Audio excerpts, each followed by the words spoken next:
Welcome to part 3 of this series of tutorials about book folding.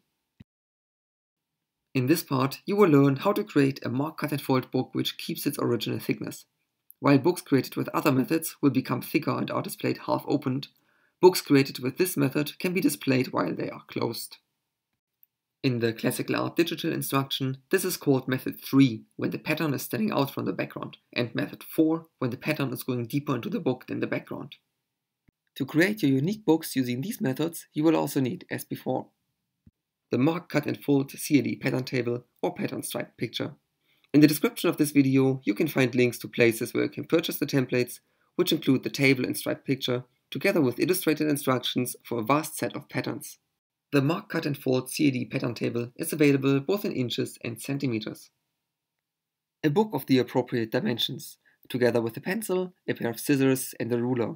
As before, for speeding up the project, you can use a big rubber band and a cutting board with a sharp knife. Watch part 4 to find out how to decrease the time spent on your project. Here we need to draw only one line. This line will determine the depth of your pattern. For these two methods, there is no limitation for the depth.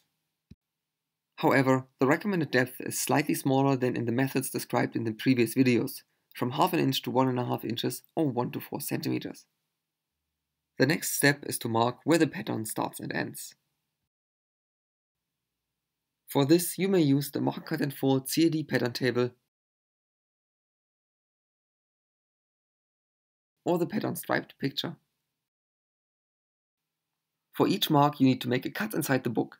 In order to ensure that the cuts are straight, draw perpendicular lines between the first line and the foredge and then cut along these lines. We have just obtained pattern parts and background parts. The main difference between these methods and those described in the previous videos is the next step. We fold neither pattern nor background parts, but instead we cut out one of them. Here we cut out the background parts and obtain the pattern being extruded. If we want the pattern being intruded, we would cut out the pattern parts instead. Repeat these steps for every sheet in the book to get the final result. Pattern and background parts are always created in alternating order.